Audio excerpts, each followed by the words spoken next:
Hello, my dear friends. I'm Michaela. Welcome to my astrology channel, Today Energy. This video is a general yearly forecast for 2023 for all of you born with ascendant and or sun and or moon in the sign of Pisces. So my dear Pisces, let's check what 2023 has prepared for you. Now, on the global scale, this promises to be a rather dynamic year because we have three outer slower planets and the karmic lunar nodes changing signs. So this makes us expect some social changes. But of course, we're interested in what all these transits will bring into your life personally and whether they will influence you specifically in 2023 or maybe the following years. For that matter, I hope you know well your natal charts with all the precise positions of the planets and the important points in signs, in houses, and also by degrees, because degrees will be quite crucial in our forecast today. You will see in my video, I will be mentioning some degrees, and depending on that, you will either feel now some influences, or maybe you have felt them already, or maybe you can expect them in the following years. So basically, if you still have not seen your natal chart, then you can go to any free astrological website online. I like very much the astroseek.com, and there you can build your natal chart, introducing your place, date, and very importantly, precise time of birth. And then the website will compose it for you. In this video, I will be sharing with you my screen. I made this picture of a transit, the chart of a transit somewhere at the beginning of 2023. The date does not matter. I cannot animate this picture, but at least I will be pointing with my mouse what I'm talking about. And so you can see how where the planets are and what will be they doing in 2023. And this chart is from a perspective of a Pisces rising, Pisces sun or moon, according to ancient astrology. With each of those three positions, Pisces can be seen as your first house.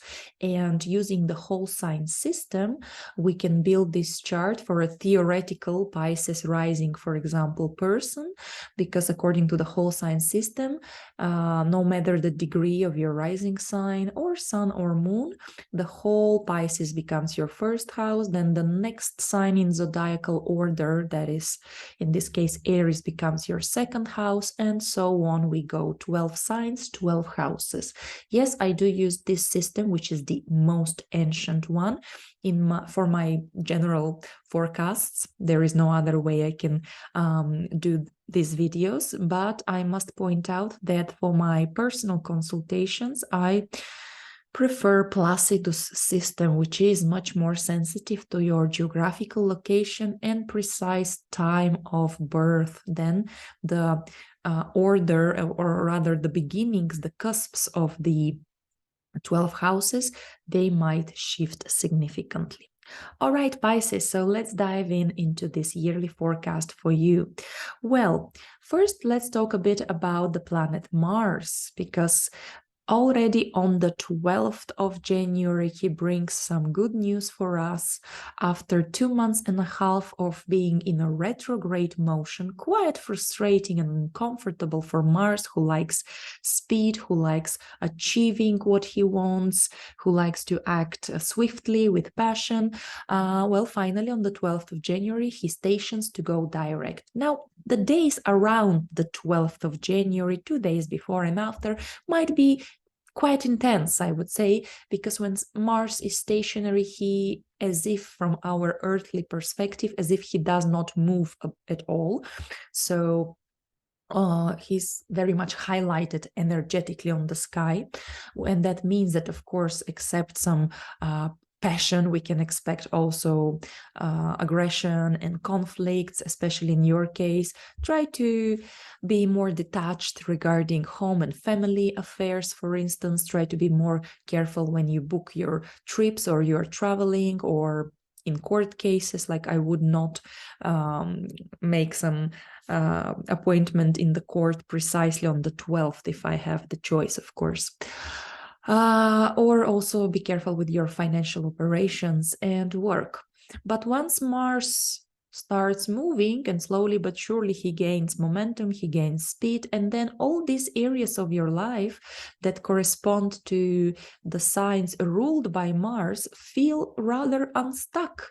You feel more enthusiastic, more passionate, more courageous to do those things. And look at that, Mars rules exactly your second house of work, of earning money, also of spending money. So money flow can start flowing, and moving in your life. You will be more proactive and ambitious possibly at work, and more assertive regarding your salary and regarding your self-esteem as well.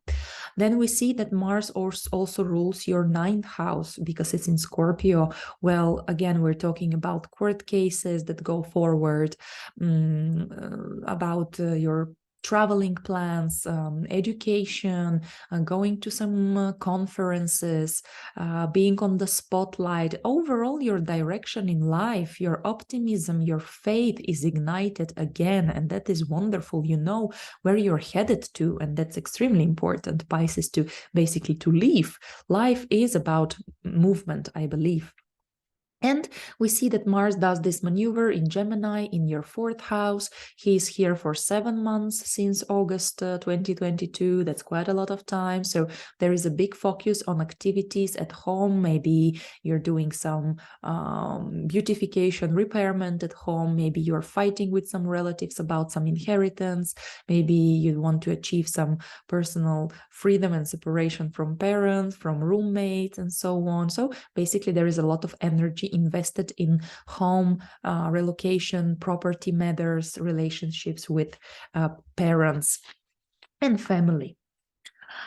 Right, then we have an important transit on the 8th of March. Saturn, after spending 3 years almost in Aquarius, moves into your sign, Pisces. This is the most important thing probably we're going to talk today about for you. So this happens on the 8th of March. Saturn will stay in your sign until February 2026. And the same transit he did between 1993 and 1996. So depends on your age. Maybe you remember something important starting back then in your life. Well, in my case, I just recall when Saturn was passing my first house that I started my university studies. So let's see 30 years later what he will bring me as a result and resolution and payoff and payback from all my educational efforts, let's say. Well, again, Saturn cycle is 28 to 30 years. So if he had been already in your first house, then now he is revising your achievements, and basically he's the planet of karma. So he will reward you with what you deserve. You will reap what you sow, basically. But if it's the first time that Saturn will transit your first house, then it's very likely that you're setting some very important new beginnings and foundations in your life. But first, let's say a couple of words just about Saturn transit in your 12th house, because that's also rather important and maybe even difficult transit, I must say, as the 12th house is the house of endings, of liberation, of the past, of subconscious, and Saturn is a rather heavy planet. He's very strict. He can be quite pessimistic, very, very rigid in a sense. He is the voice of this internal parent, internal critic. So you might have passed through a period of a lot of doubts and fears. Saturn is also the planet of order and discipline. So he brings those in our subconscious, kind of digging our memories, ordering them, making sense of our internal feelings, frustrations, fears, traumas, sufferings, right? Linking them to some initial cause, because karma is not about punishment. It's just about the logical seeing of the causes and effects in our lives. But in any case, Saturnian transit through your 12th house would indicate a bit more time in solitude. So you can do this self-analysis. It's very important.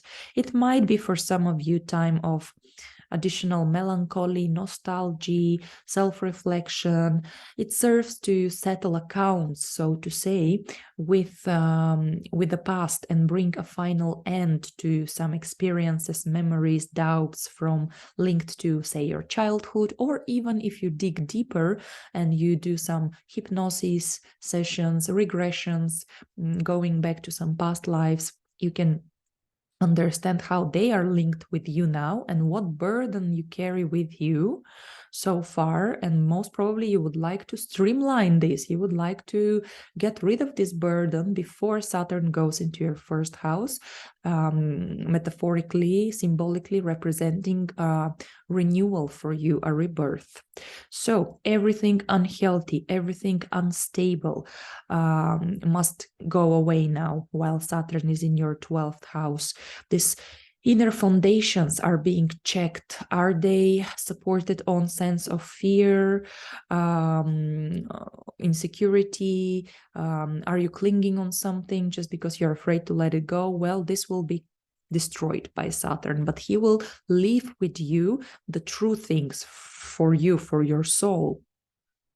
Don't be too self-criticizing while Saturn is in your 12th. Don't blame yourself, because you might go into this feelings of guilt and so on, because you can be so strict, like this internal parent can awaken and be in your dreams and in your subconscious, basically like restricting you. You might feel just kind of claustrophobic and restricted without knowing exactly why. Yeah, because 12th house is everything hidden from us, is the background activity that our brain does. But on the better positions, Saturn will teach you self-discipline while transiting here. You can get rid of bad and self-destructive tendencies and habits, physical and psychological ones as well. You can get rid of toxic relationships, unhealthy attachments. Only the most important and the real deal things will stay with you before Saturn moves into your first house. But you're doing something like a reevaluation and aftermath of all this last 30 years, yeah, because in those 30 years Saturn passed through each house of your natal chart, trying to build something there, trying to purify something there, to reassess, right? He's the big auditor in a sense, and now you make this huge reevaluation of your life, which oftentimes can be a bit tough job. Skeletons can come up from the closet, from the darkest sides of your subconscious, like fears, phobias, painful memories, self-delusions, traumas, the grudges you were holding, right? It's kind of the emotional baggage. So the point is to realize them, to gain awareness about their existence in your subconscious, to accept them without judging yourself, and to overcome them. So that's why it's good to, do self-analysis, do some regressions to past lives, do some serious psychological and esoteric work, I would say. Maybe you just have a lot of responsibilities that you have to do a bit more in isolation. For instance, you are writing a book or a master thesis, you're going for a PhD, so you have to be more in a quiet library or just researching online instead of being so much in the public space. Maybe you are pregnant or you already gave birth to a baby, so now you have to change your lifestyle and stay more indoors, for instance, with your child, or you have to take care of someone elder in your life. or your parents, for instance, or take care of home repairment, right? So it's a time of being more in isolation. Possibly you are taking care of your health, so you're going to some sanatoriums, clinics, or spiritually want to purify through penitence, through going on pilgrimage to monasteries, ashrams, and sacred places.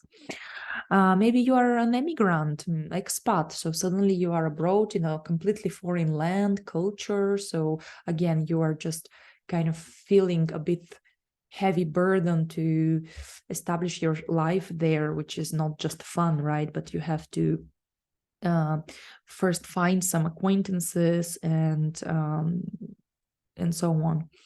Maybe you just have an online job or remote job that you do from home. And again, you work more like behind the curtain. Maybe you're preparing something important, right? 12th house is like the period of pregnancy, well, when we are expecting the new life to come, when the planet goes into your first house, materializing. So this is more like staying cozy in the womb.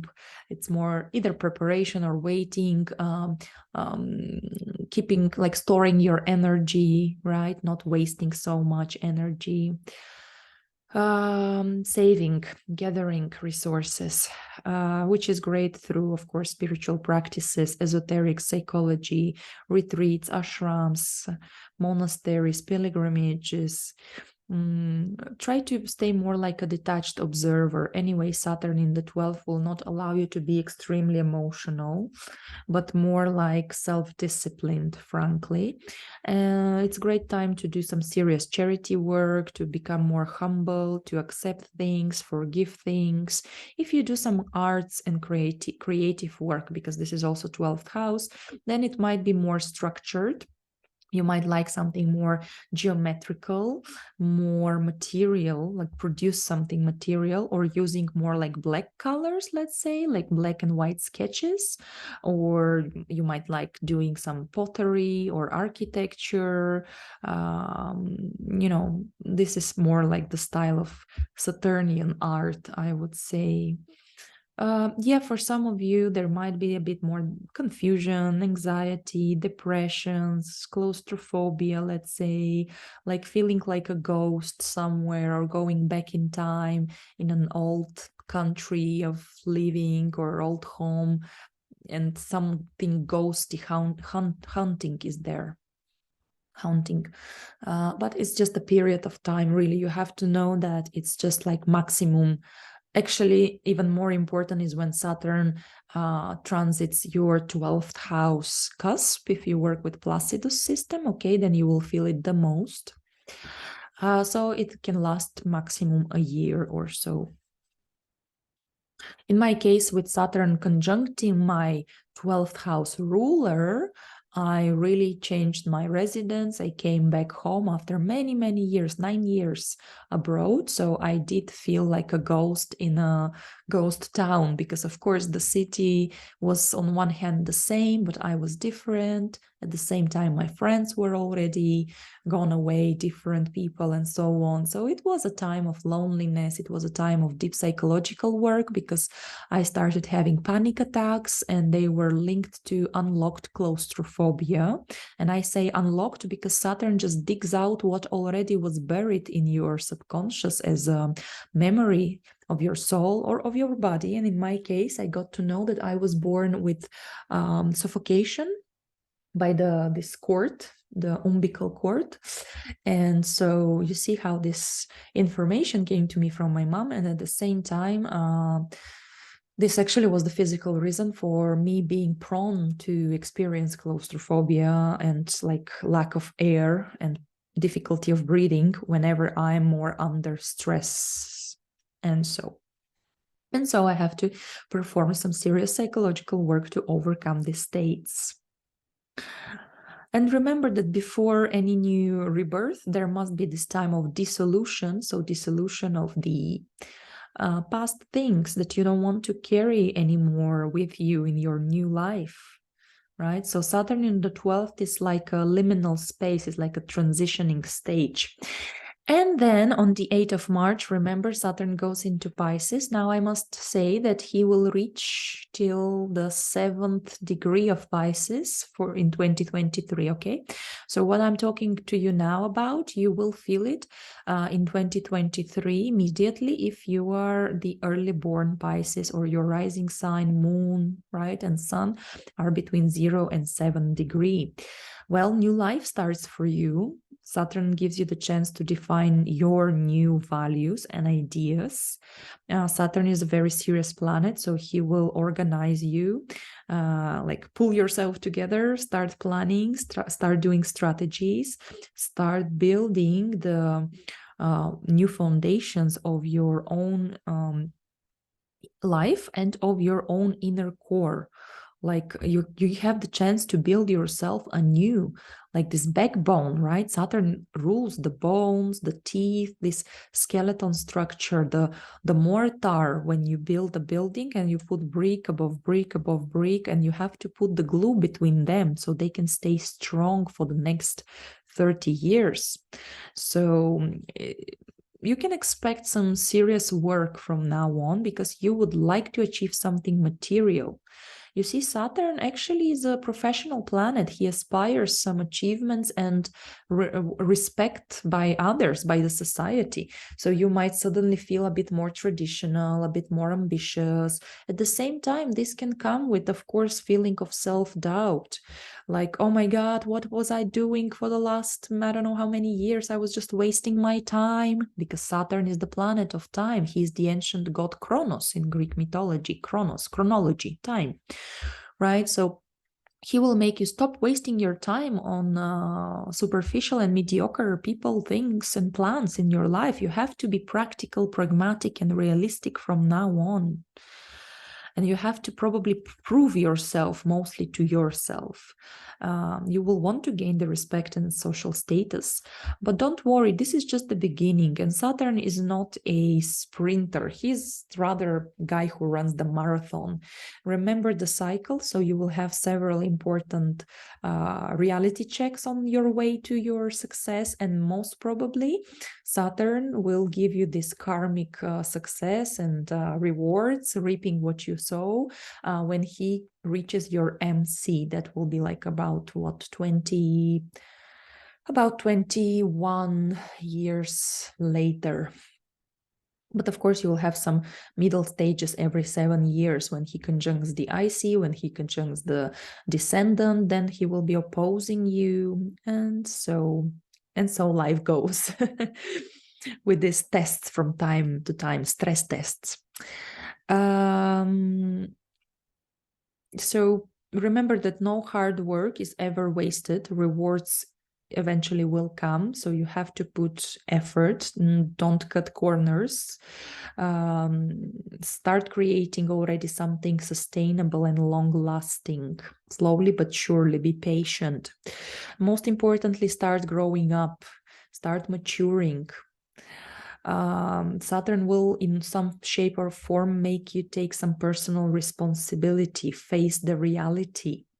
And it might be a bit tough, right? Especially if you're a bit more dreamy Pisces. So you have to learn self-sufficiency, self-discipline, self-organization, more pragmatism, learn to build boundaries, physical boundaries, emotional ones with the others. Also, mind your health, relax more, yeah, because Saturn can feel so heavy, so pressing, so restricting.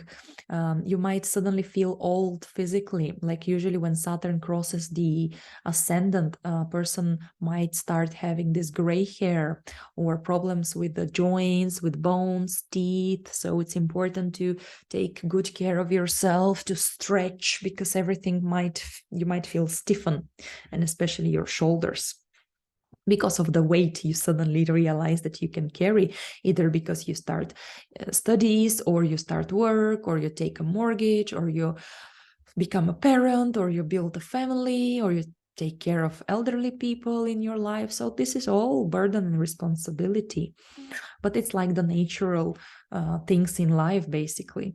When Saturn also conjuncts your ascendant, you might lose weight, you might feel a bit more tired.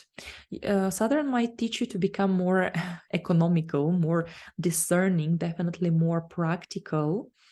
Also regarding your, well, on the first place, regarding your body and health, and also regarding your relationships. Only the serious commitments will be welcomed in your life. You might become more demanding, more traditional. Also, you might feel a bit more lonely, right? Because when you're not willing to go with anyone else everywhere, and you're picky and choosy and discerning, then of course less people will stay around you, but most probably the quality ones, because Saturn likes the quality rather than the quantity. And frankly, when he transits your ascendant, you can start working out and build a very strong body as well. Work hard on your self-confidence, because Saturn, in his desire to be respected and admired and socially admitted, you might get a bit like scared of what's going on, like, you know, especially if you had a bit more nomadic lifestyle till now or something like that. So now you have to establish your self-confidence, which you will project to the world. You have to eventually start acting like a pro, you know, like a master, like a specialist. How? Not definitely Saturn doesn't like just bragging without any proof. So you have to create yourself the proof of your worthiness, like you can rely on your experience and achievements, basically build your CV in life. Saturn will destroy all your illusions about yourself, about your goals, about your relationships. You have to just stay true to yourself and act like yourself. Don't pretend that you're someone else. And this is what you will project, basically, yeah, to people. And remember that Saturn is the karma, right? So when he's on your ascendant, it means that you are becoming the person who you meant to be, who you must be. So accept just the reality and just, yeah, work on yourself. It's time to plant new seeds, new goals, new ambitions, and like, yeah, build yourself anew. If we're talking actually that your sun is here, if you're a sun Pisces, then again, depends if it's a first cycle or second. If it's a second, Saturn might reward you with the deserved achievements and status and success. On the other hand, of course, it comes with a lot of work, so you might be feeling more tired, more depressed. There might even come some disappointments because you have to let go of something. You might feel more restricted, your vitality and your will more like stiffened and cooled down and oppressed. Of course, because so many duties and responsibilities, but remember, they always will bring you some solid rewards.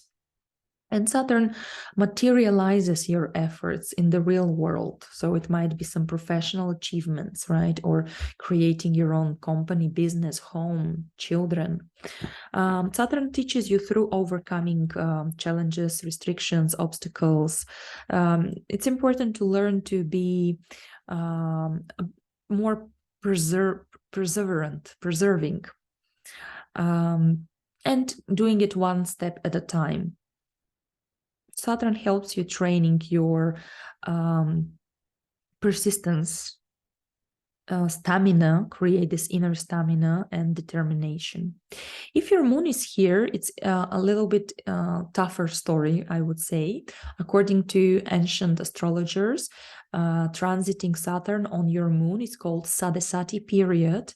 And actually, in their view, it lasts 7 years and a half, because they count when Saturn enters to the sign before your moon.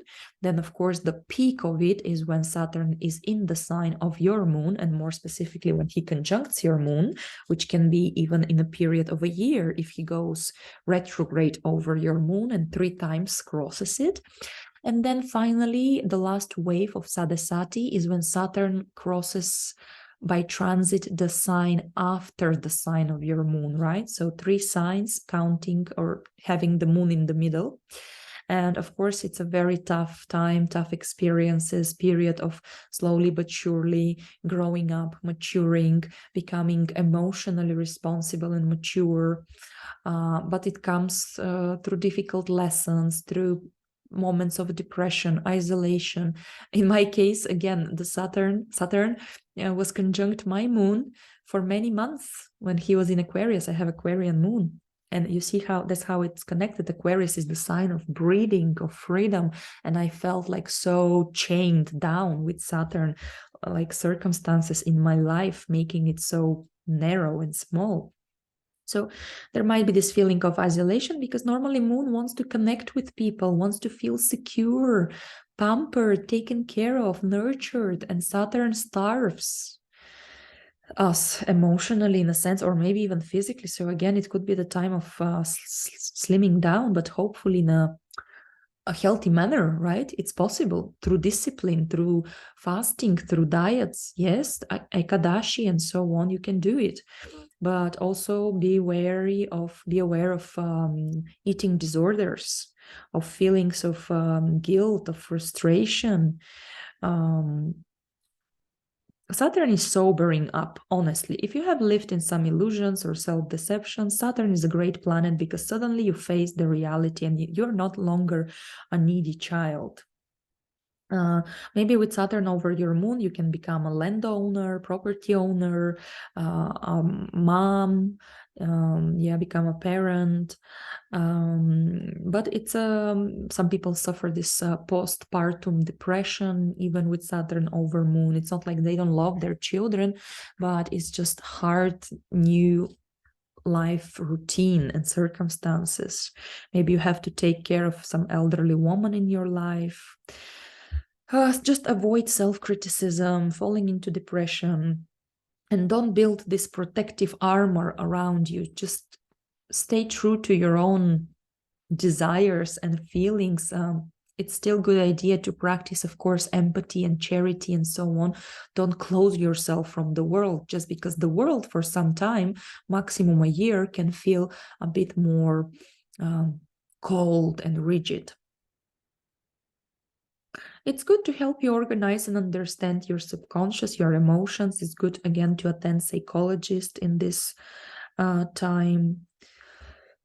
And at the same time, Pisces, we see that here in your sign for many, many years already walks Neptune. Specifically in 2023, he will cover from 22 to 27 degrees of your sign. So this time, if we're talking about later born Pisces with rising sign, with the moon and sun between 22 and 27, then you might not yet feel Saturnian restrictive and disciplining energy, but you will feel quite the opposite, because truly Neptunian energy is so different.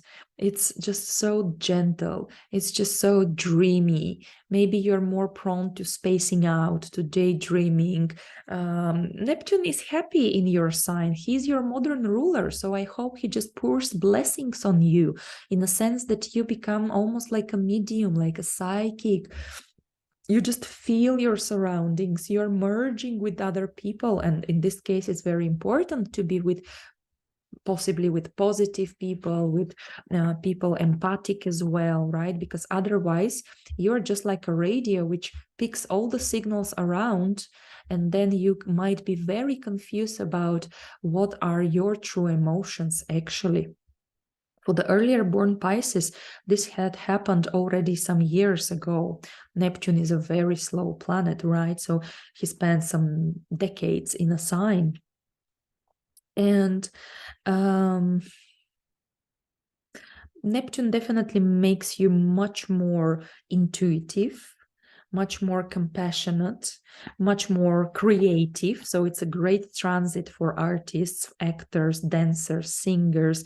Neptune can give you popularity because while he is here, other people are projecting onto you their stuff, and in the positive way, they project onto you their ideals. So you might seem to them this ideal girl from the poster or the ideal singer guy, right? They might fall in love with you, but it's mostly their idealization of you, for instance. It might happen vice versa as well. So you should be very careful with your relationships if your ascendant is here in those degrees, because either you might give mixed signals or wrong signals unwillingly to people subconsciously. So there might be some self-deception, misunderstandings, confusions. While Neptune transits your ascendant or sun or moon for that matter, you have to be very specific. You have to be as honest as possible. Avoid gossips, avoid scandals, right? Because you might be popular, you might be in the media as an artist, as a healer, for example. Neptune has this ability to become like a chameleon. That's why some best actors have 12th house energy or Piscean or Neptunian energy, because you can just put the mask of some other person, character, and just merge with them for some time. It's important not to just be lost in dreams, lost in this other person's visions, because then you start playing this Karpman triangle, these three psychological roles, either of the victim or of the savior or of the aggressor. So the victim, like, oh, poor me, no one understands me, I do so much for people and I receive no gratitude. Then the savior is like, oh my god, you're suffering, you are addicted to something, I'm gonna save you from this, right? Because I love you, and the love is above everything else, is big power.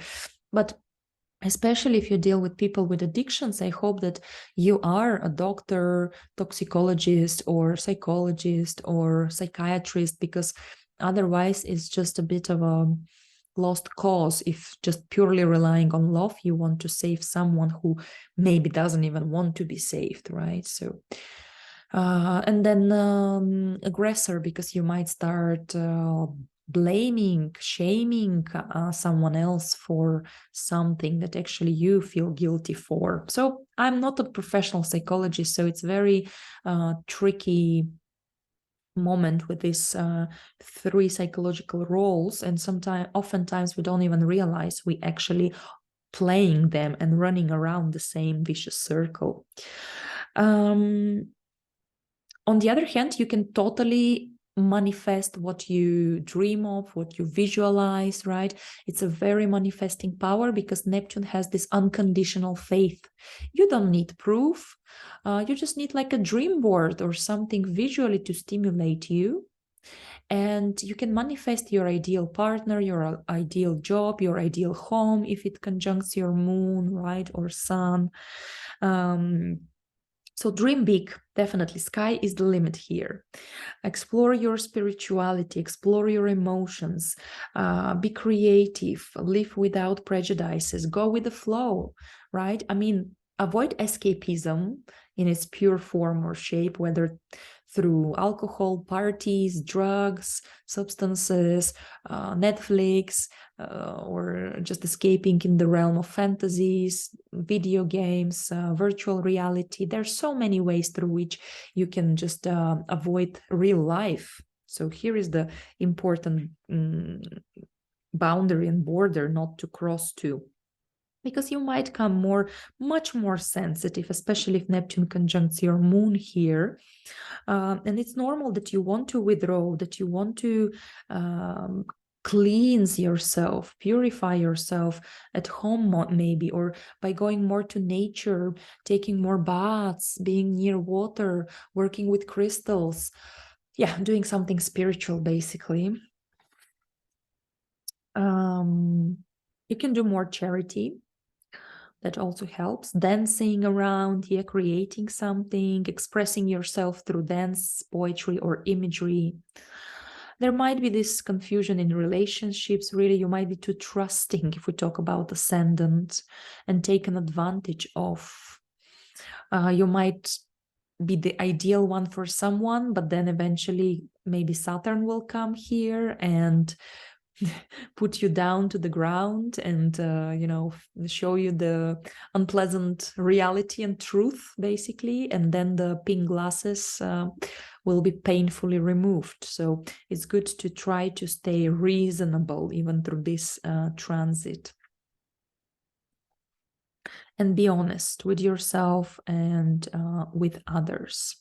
If we talk about ascendant, sun or moon, each of them can represent your health. So in this case, if Saturn was more stiffening, so here it's more about colds, flus, immune system weakening, weaknesses, allergies, intoxications. Be careful with medicine, with liquids. Neptune can donate you with huge charm, make you more glamorous, right? Or more spiritual, more dreamy, more creative. Kind of, there are no rules, no boundaries for you until Saturn comes here and establishes some more rules, definitely strict rules.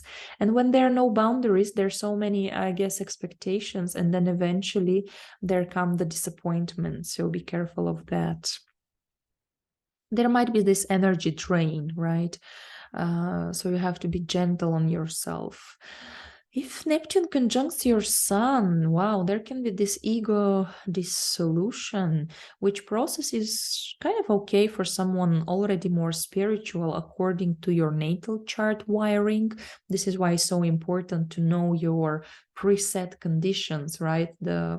To do this natal chart analysis or reading with some astrologer, or study it yourself, because some transits you will feel naturally lighter.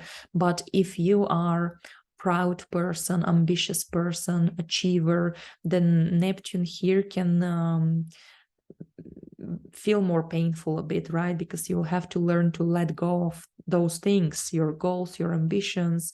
Again, if you're an artist or an actor, that's good because Neptune will bring you popularity. If you're a medium, that's good because you will connect with the other worlds more easily.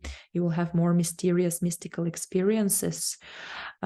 Spiritual enlightenment you can reach. You will be very inspired. There will be this unlimited source of inspiration, I believe. But at the same time, also, there might be this feeling of insecurity, of being lost, self-delusions, addictions, victimization, self-pity.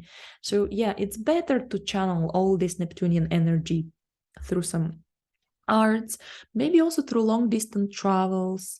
If Neptune conjuncts your moon, you might start living near water, make yourself a swimming pool at home, or at the very least a little cute aquarium. That might be a good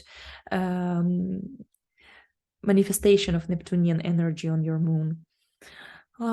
Definitely some spiritual work, charity, meditation, prayers. You can build in your home this little praying corner, this little altar. Try to avoid self-sabotaging. It removes from you the selfishness when it conjuncts your sun, right? You start thinking of yourself just like this little fish in this huge ocean. What else I can say about if Neptune conjuncts your moon? Strong psychic attunement, which unfortunately to some of you even more sensitive can bring some strange feelings, almost like with paranoia, suspicions. There might be this eating disorders, addiction, so be careful with medicine, with drugs. Try to distinguish fantasies and what is fantasy and what is reality, because you might be very confused emotionally, hypersensitive. But also you can be very devoted to spirituality, to religion, to feel the support of the universe, of higher powers, of ancestors. You might see things in your dreams. You believe in miracles, and miracles can happen truly to you. This is the thing here with Neptune transit. It's about faith, your own faith and beliefs, until Saturn comes here, and he is the guy who wants the proof, to touch something material, and then he would believe it. You can become an excellent healer. Maybe you're also in the medical field, or you learn Reiki healing, energy healing, shamanism, tarot cards, and so on, because your intuition is so strong now. Right, my dears. So now let's see another important, even I would say historical transit, because the planet Pluto, for the very first time since he was discovered in 1930, will move into Aquarius. That happens on the 23rd of March, 2023. And because he is so slow, in fact, he will just dip his toe here. He will reach just 0 degree and 21 minutes of Aquarius. Then immediately he turns retrograde, and already in the summer next year, he goes back in Capricorn to finish some important work in the last 3 degrees of Capricorn. Nevertheless, these 2 months are indeed like foreshadowing, like degustation, if you will, like tasting how we will feel for the next 20 years while Pluto will transit Aquarius. Now, while he was in Capricorn for the last 15 years, he was transforming your social circle, right? 11th house is our friends. So you might have met some intense experiences with friends, starting from violence, control issues, power struggles, manipulations, but it's so for your own benefit, so you can see who is truly your faithful, loyal friend, supporter, follower, like-minded person, and who was just maybe, I don't know, controlling you or using you. On the other hand, maybe you were joining some large group of people. Yeah, Pluto enlarges everything. Or maybe your friends or the groups that you attended were more Plutonian, in a sense, people who were rich, powerful, influential, a bit more fanatical possibly, people who do esoteric psychology, people who are with some obsessions or addictions, with some fixed ideas, maybe social activists, maybe people who deal with taboo topics, conspirology theories, politics, business, government, or even underground world. Maybe you worked in a huge international corporation or a bank.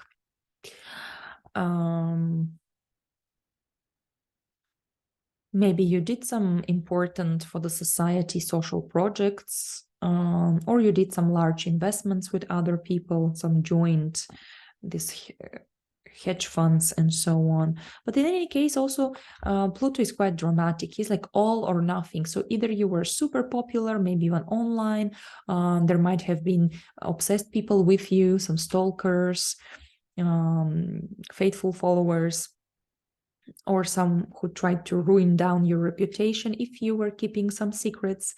This is the trick of Pluto. The more you feel vulnerable, guilty, ashamed of something, the more you keep secrets, the more eventually Pluto will suddenly expose them, and you will feel like the world is crumbling and falling apart. And maybe it should. Maybe your social status, social life, organization, activity should fall apart so you can rebuild yourself anew with the true people, the real people for yourself. You maybe are a very influential leader for some people. Maybe you're a coach, a preacher, influencer, right? Because Pluto can give you a lot of popularity through your image, through disclosing secrets, talking about taboo topics, maybe makeup artist, tattoo artist, piercing artist, surgeon, esoteric person. Also, there might have been dramatic shifts in your long-term dreams, goals, and hopes. On one hand, maybe you were obsessed about them. Pluto is like all or nothing, black and white. On the other hand, and it's just like this, he can be quite brutal. So it's this logic that the goal justify the means. So you can go all in to reach your dream. In a positive sense, of course, Pluto gives you a lot of focus, this sharp laser focus, this endurance, no matter what, to achieve what you want in your life. But it must be very authentic for yourself. Or you might completely change your orientation, like in a sense, I don't want this anymore. I don't want this job. I don't want these studies. I quit this philosophical school or religious institution, right? Like overnight, you can suddenly change it and never look back. You can be magnificent and very magnetic orator, public speaker, powerful leader. It's important with Pluto in 11th to search for greater meaning. How can you help the mankind in large, make an impact?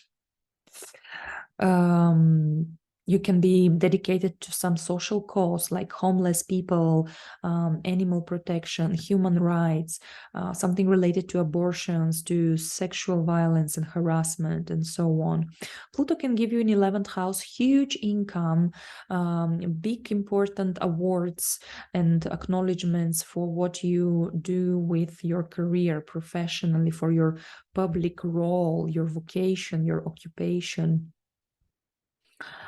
And yeah, all the false friends and fake superficial goals will fade away, will be destroyed, as well as your own illusions for life. And then on the 23rd of March, Pluto goes into Aquarius, that is the 12th sign from you, so kind of 12th house. So, wow, after Saturn just passed through here and made this spring cleaning in a sense of your inner world and your past, and now comes the heavy artillery, like Pluto digs even deeper, like in this joke, if you think that you have reached the bottom, knock on it, because somewhere might reply to you from underneath. So there are maybe several bottoms that you can reach, like the 9 circles of hell in a sense. And so, yes, Pluto in your 12th will be transforming your subconscious.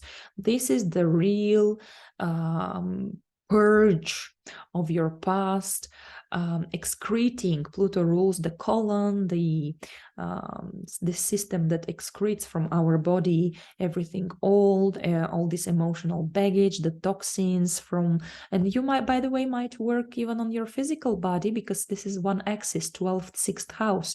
If you feel some physical symptoms, you will be digging deep into your emotions and subconscious to find out the real reason for that. You might want to research this new German medicine that exactly links all the physical conditions with a moment of stress or fear, some trauma, moment of creation of a trauma in our psychological world. You will be faced again with your skeletons from the subconscious, right? These resentments, traumas, addictions, phobias, obsessions, toxic and unhealthy habits, attachments, self-destructive and self-sabotaging habits. You will be aware of them. And this is most important step to heal yourself. Knowledge is power. Awareness is power as well. This metaphor that Sigmund Freud was using about us people, that we're like an iceberg, and what we know about ourselves is just the tip of the iceberg, some 10% maybe, and the rest 90% is submerged under the water. And here Pluto will be this diver who will be exploring this underwater roots of you, your kind of your shadow, all this feeling of shame, of guilt, the secrets, your vulnerabilities, your fears. How this can be? Well, either through secrets being revealed somehow, or through your dreams, or through some shamanic experiences and rituals, through spiritual practices, regressions, constellation, retreats, pilgrimage, spending more time, self-analyzing. You might come to this kind of, it's called reptile mind, right? The kind of the oldest part of our mind, which is purely on instincts and impulses. And at the end of the day, of course, Pluto in your 12th house does not want to terrorize you simply like that. He's not such a sadist. But it's important just to maybe to do some penitence and do some forgiveness in order to let go of things and to be free yourself. And remember that the deepest, the brightest, most valuable, precious treasures are found in these darkest corners of our psyche. So don't be afraid. Once again, the lesson is to be as much honest as possible with yourself. Don't hold back secrets anymore, because you are vulnerable, because you are afraid of being vulnerable and of keeping secrets. You will discover great potential within you, I promise you. You might discover in yourself this esoteric, telepathic, therapeutic abilities. You will be like a human scanner, right? You will have the nose for scams, for other people's real intentions. I would recommend you, if you don't work yet with crystals, being interested in crystals. So maybe something like black tourmaline, onyx, that will protect you from influences from the spirit world and from secret enemies, because also 12th house rules the secret enemies, and they might be very angry and powerful at that time. So those kind of black stones are grounding you and protecting you. At the same time, maybe it's not so much about esoterics and spirituality. Maybe you work with finances. Maybe you're an auditor. Maybe you are a journalist who researches politicians for their schemes and crimes. So you will do some deep investigations. Maybe you'll work more in isolation, more like behind the curtain, right? Not brightly on the stage, but maybe you work with the secret services. If you do some art, it might be very, very intense. Actually, you might express all these toxins within you, all these vulnerabilities and fears through creating some dark, intense art. And yeah, remember this motto here of Pluto is face it, deal with it, and let it go. And yeah, rebirth is near, right? So again, you won't feel it all the 20 years intensively, constantly so intensively. Most probably you will feel it the most intense when Pluto conjuncts your 12th house cusp. Now let's talk about more jolly transits of benefic planets. I mean, each planet has positive and negative side. Each planet wants to teach us something, our soul, by being born in specific time period, country, society, family, year, date, has chosen our own natal charts to be triggered inevitably by all these transits. Okay, so this is all meant to be. You are meant to experience this. And of course, forewarned, forearmed, and forecalmed, like my client says. Forecasts are meant to calm you down, because you have the power to decide what to do with those energies. And you know that they eventually end. Now, Jupiter till 17th of May 2023 will be crossing Aries, and that's your second house. This is a fantastic transit for your self-esteem, self-confidence, and for your finances, because of course Jupiter expands everything. So you might have a lot of work, a lot of income, and also, frankly, you will be keen to pamper yourself, spoil yourself, and spend big deal as well on something big, on something luxurious, right? Jupiter wants pleasure, wants to be respected, admired. Oh, so yeah, you will be looking for quality things, and you won't be thrifty, right? Maybe you will work something prestigious. Maybe you'll receive acknowledgement for your expertise in your vocation field. Maybe you will start think about more spiritual and moral values in your life. Yeah, establish your moral code, because second house is what we value. Jupiter, you might start value your freedom, your knowledge, your experience, your opinion, and share with it with the world, because second house is also our voice, how we express ourselves. Maybe your job is connected to legal or educational system, to tourism, international affairs, traveling, publishing, writing, organizing events, conferences, and so on. Prestigious work, yes. Be careful with spoiling yourself with food, because yes, second house is how do we take care of our bodies, and here you might just expand your body mass as well, like gain weight.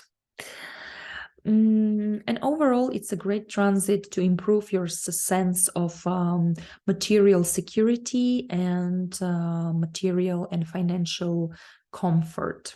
And definitely feeling good about yourself and about your work and knowledge. And then after the 17th of May, Jupiter goes into Taurus, stimulating your third house, expanding your contacts, your communications, your daily life activities. They suddenly start feeling like an adventure. Maybe you move the neighborhood, maybe you even move the country, maybe you start learning a foreign language, right? You will be insatiable about experiences, about adventures, about meeting people, sharing with them your knowledge, studying, learning, teaching. Maybe you will be in contact more with foreigners, studying languages, tourism. If you have your own business, it might grow and expand. Even you might become popular abroad. It's good time to invest in marketing campaigns, advertisement. They will bring to you more followers and clients. Online activities, trading, logistics will go well, especially if it's about international trade and tourism. Positive, optimistic thinking. It's like not staring at the little details, but seeing the whole forest, the whole big picture. Your siblings, your cousins, neighbors are more bohemian, more like larger than life, generous. They make you proud, probably. Expand your confidence, expand your interest, confidence in your mental skills, in your communicational abilities, expand your, grow your connections in your skills. So that's a great transit. Even though it can give you a bit more like of a jack of all trades, or just not knowing what to start, what to finish. Yeah, too many things, too many interests. Then let's talk about the transit of the lunar nodes. Here they are: the north node, which looks like a horseshoe, and right across is always the south node, the reversed horseshoe.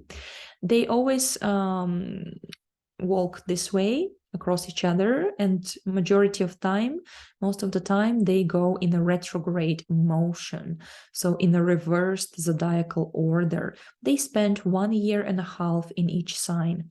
I love to work with them when I do natal chart analysis, because they show so much according to the sign which they occupy in your natal chart, the house, the planets with which they make some aspects. This talks a lot about your soul mission. What is your baggage that you come with here, your talents, your comfort zone? That's the south node. What you eventually have to, with gratitude, of course, but still kind of leave behind, and what you have to learn in this incarnation, oftentimes through trial and error, right? Through like obsessions sometimes, right? But also luck will follow you in these areas where your north node is. In our case, on the 18th of July, the North Node moves into Aries, and the South Node moves into Libra. So your focus for the next year and a half will be, again, here on your finances, on your work, on making money, on your finding your self-worth. And you will grow through work, through being proud of yourself, through establishing material foundations, through saving. Also, Jupiter in second house, North Node in second house might make you a collectioner. You might collect things. Maybe you open a little antique shop, a museum. Maybe you will be interested in something historical, but just try not to become a hoarder, all right? Because then Saturn will come eventually here and clean the space, make a spring cleaning of your possessions. But now your task is to gain possessions, to feel rich. And that's great. You might meet a lot of work opportunities, which might sound like something crazy and super new at first.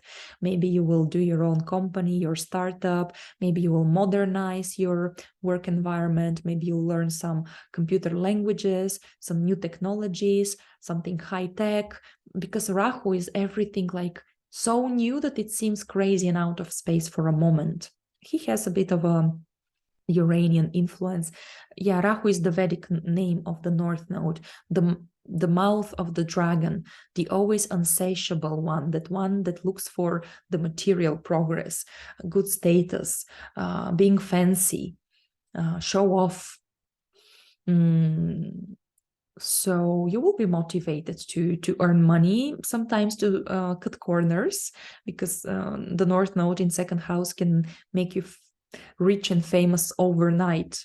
You might meet the right people, the right circumstances. They might be young generation, foreigners, scientists, IT specialists, and they will help you somehow achieve your financial dreams, or investing money as well. Remember, second house is also how we spend money. So you might invest in something ultra modern, virtual reality, and it will be like, woof, suddenly paying off.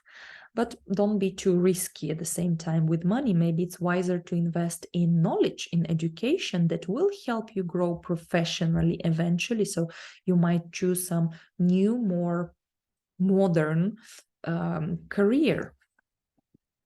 Right. And whatever we have the eclipses going through, in the same areas, we have wherever we have the lunar nodes, we have the eclipses.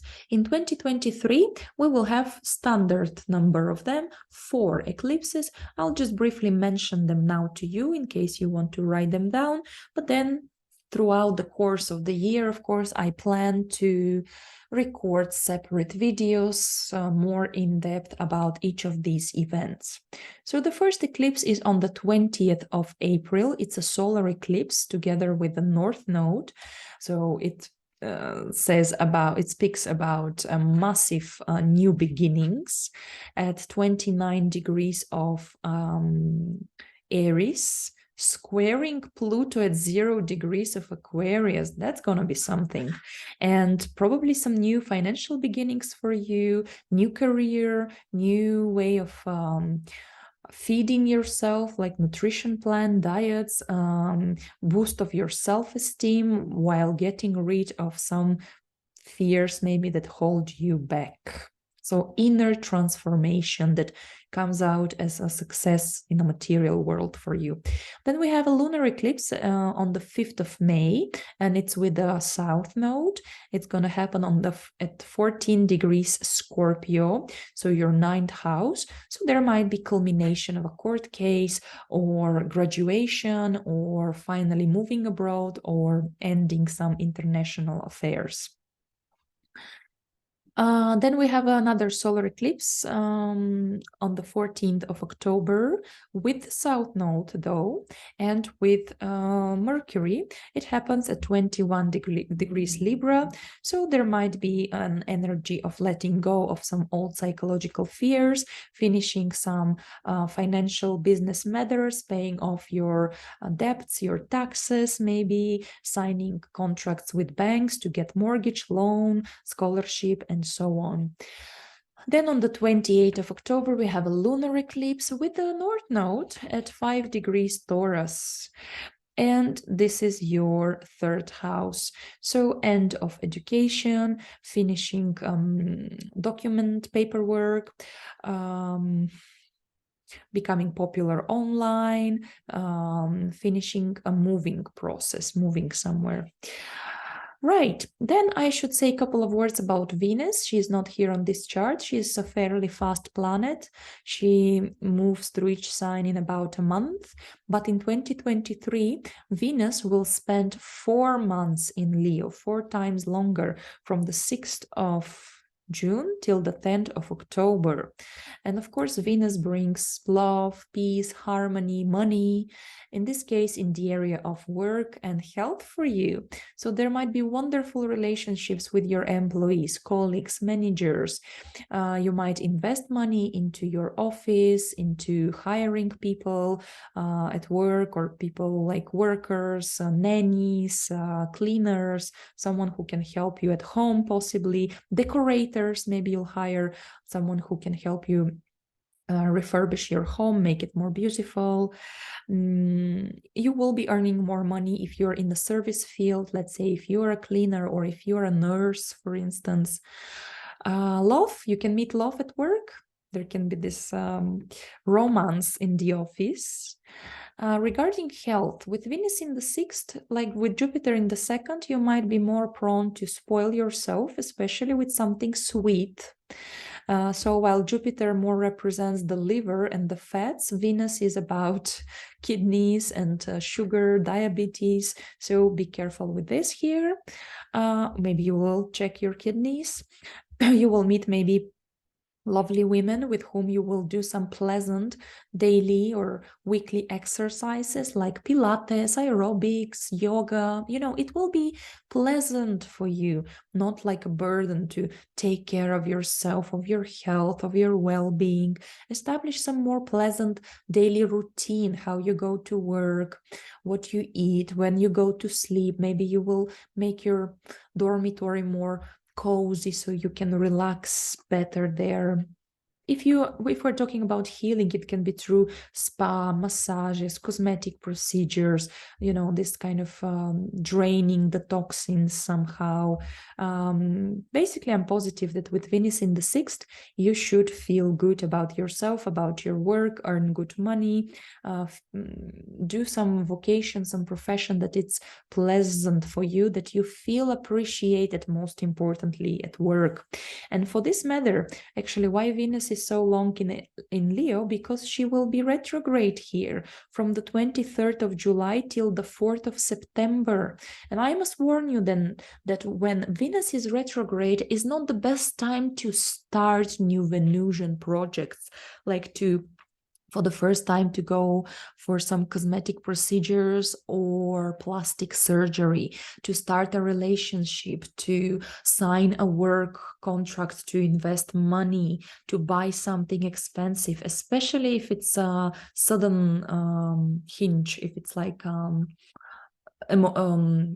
impulsive. Don't do it, because then Venus will turn direct again, walking the same degrees, and she will look at all those things that you did while she was uncomfortably retrograde with new, more pragmatic eyes. Because while Venus is retrograde, it's time of these pink colored glasses, of dreams, of not being sure but wanting something, but you don't know what exactly you want.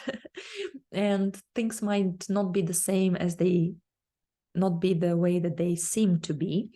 So it's a great time to research, maybe to check the job offers, to reevaluate. How do you feel at work? Are you happy with your employees? Check maybe the statistics, the data, the results of how your company is doing. Maybe you'll decide that you don't like the style of your apartment and you will start looking for a designer. I think the final decision will come after the 4th of September when Venus will be direct again regarding the value that your work brings to you, the correlation between your health and work. Like, does your health suffer because of your work? Can you create some better, nicer work environment and conditions and relationship with the people at work? Can you take better care of your body the way that, sixth house can be about sickness, but it's more about these chronic things which we cause by repeatedly doing something in our daily routine. Right, so then Mercury will be 3 times retrograde in 2023. Between 21st of April and the 15th of May, he will be retrograde in Taurus, so making you reassess your contacts, maybe finishing your driving license, repairing your car, visiting places you've been already, graduating, finally taking the certificates that you dropped before. Researching, collecting documents. Then from the 23rd of August till the 15th of September, Mercury retrogrades in Virgo. That's your 7th house. So reassessing, revising your contracts, your partnerships, meeting some people from the past, finishing, ending some stories with them. And especially you will feel it if your ascendant or sun or moon are between the 8th and 21st degree of Pisces, because then Mercury 3 times will be opposing you, making you definitely research, reevaluate something, either about your personal life or professional agreements. And then from the 13th of December till the 1st of January 2024, Mercury retrogrades from later degrees of Capricorn from the first degrees of Capricorn into the later degrees of Sagittarius.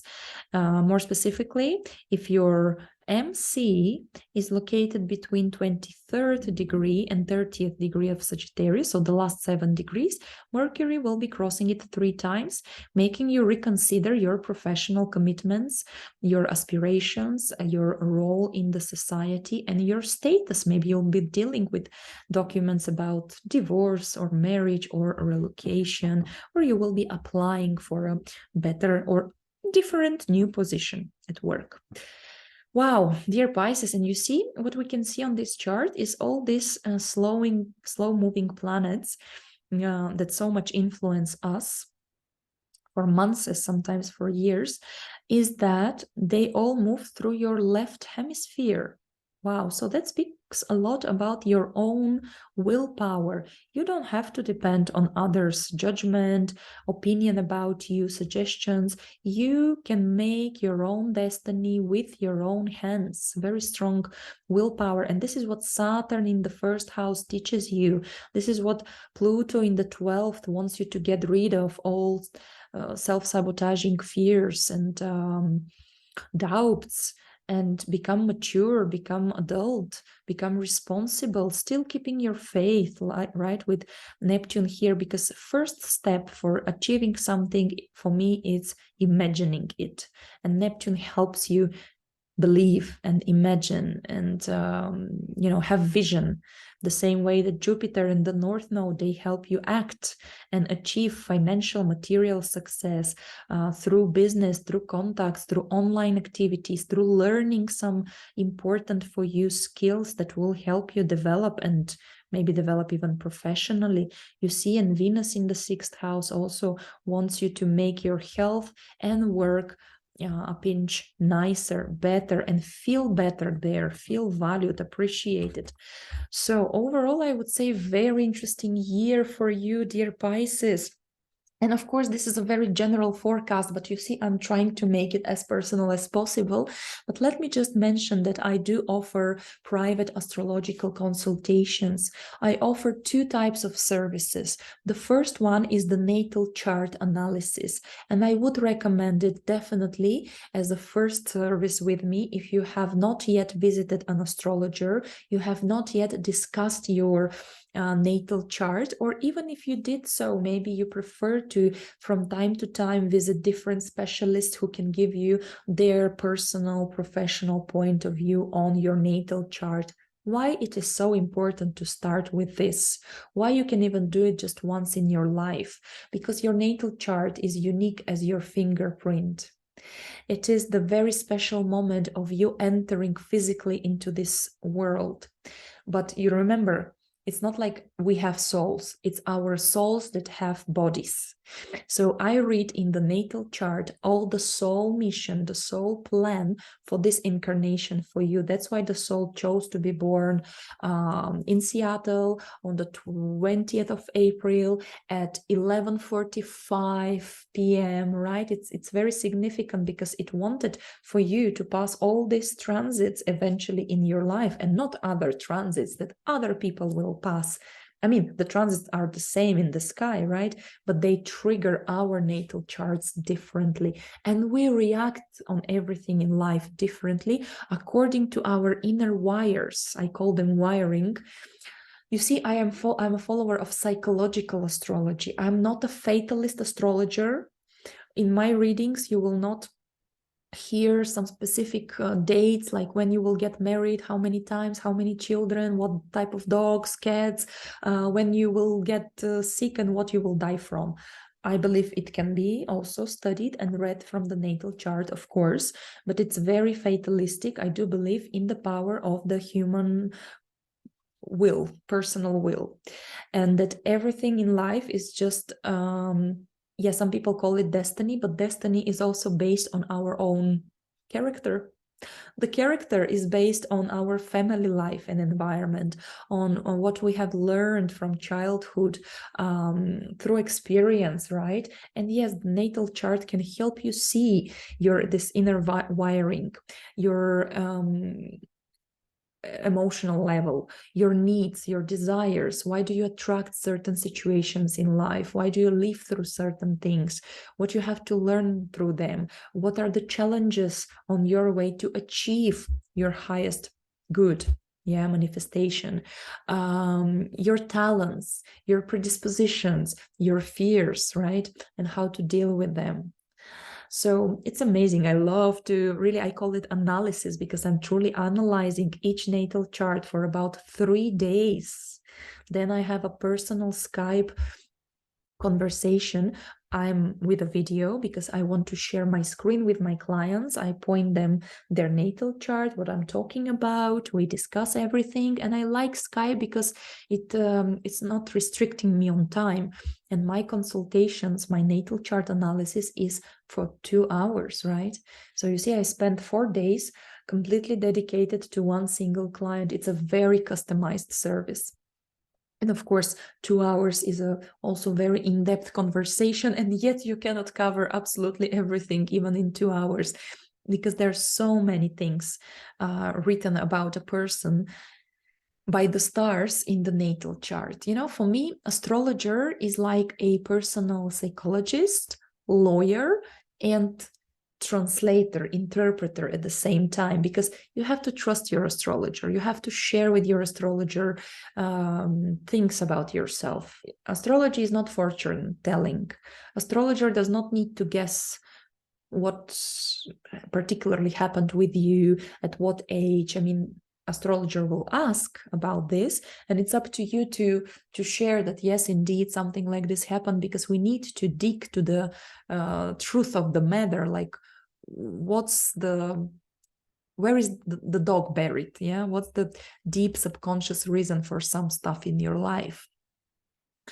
Yeah, a lawyer, because always what is discussed on a consultation with an astrologer stays with the astrologer, does not leave the room, is not shared with anyone else.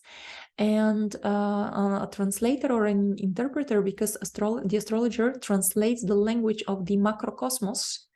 And we know this hermetic principle: as above, so below; as without, so within. Right? So we feel the influences of the big celestial bodies, really, as a society and as individual as well.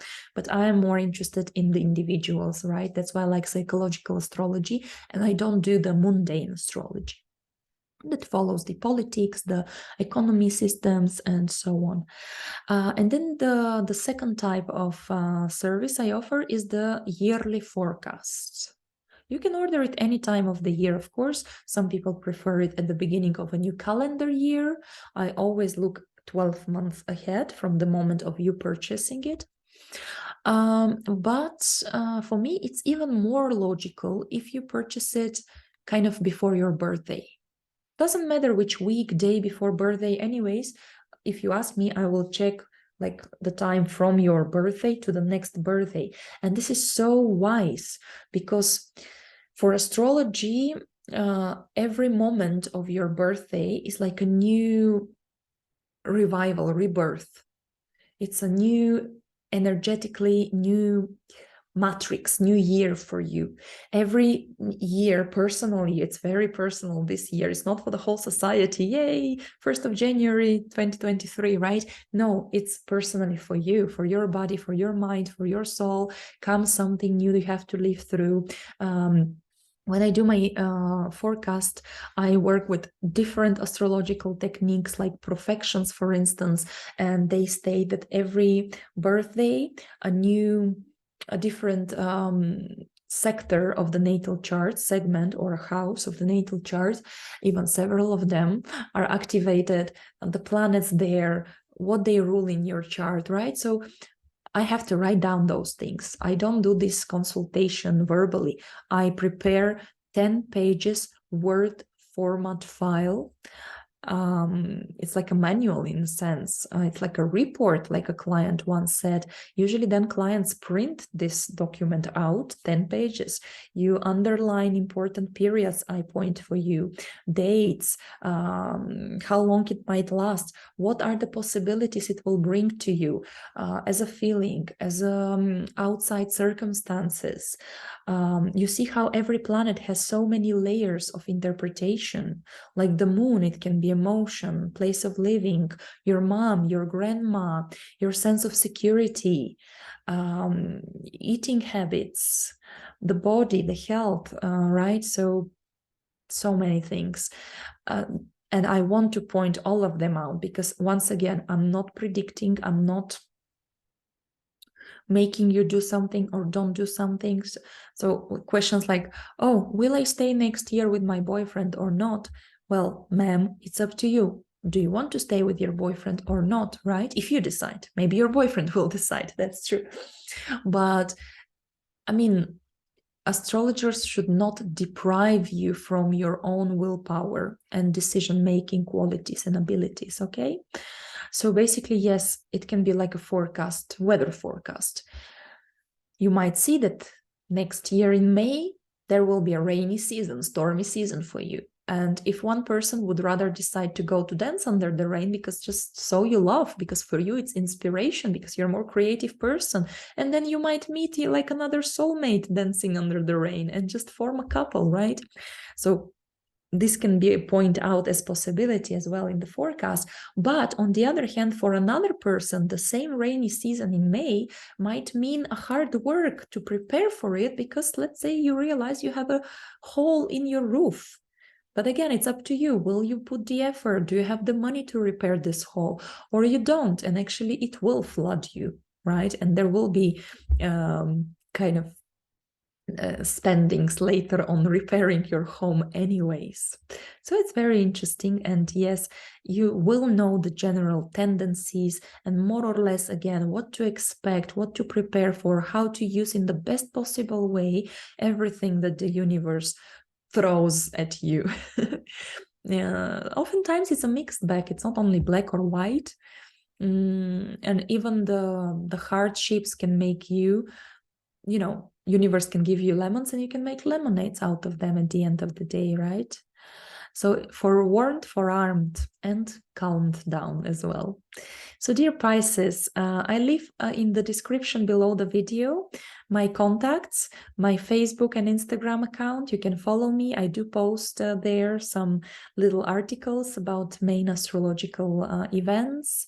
Thank you so much for watching, for liking, putting the likes and sharing my videos with your loved ones, because I hope this information is interesting, pleasant, and useful for you. I try to be as practical as I can. Thank you for subscribing to my channel. And in case you would like to support financially me, my work, my channel, because you see how much time, maybe you can imagine at least how much time this all research, recording the video, uploading, formatting, and so on takes, then there are two ways how you can do it, how you can express financially your gratitude. I leave in the description below the video the link to my PayPal account, and also YouTube itself offers you this button in the shape of a heart below the video with a little dollar inside, so you can see that if you click on it, it allows you to give donation between, I think, between €1 and a lot of euros. So thank you so much in advance for this too. I think you can purchase some super stickers and so on. So Pisces, I wish you a brilliant, interesting, exciting, useful 2023. You can achieve a lot this year. Just rely on your intuition, be true to yourself, be organized. Don't lose hope, but also don't hide away from responsibilities. I hope that very true, loyal friends and loving people will be with you, and you will share experience and vision with them. They will support you, and everything will go well for you. I wish you a lot of health, love, abundance in 2023. Take care of yourselves, and I'll talk to you soon. Bye-bye.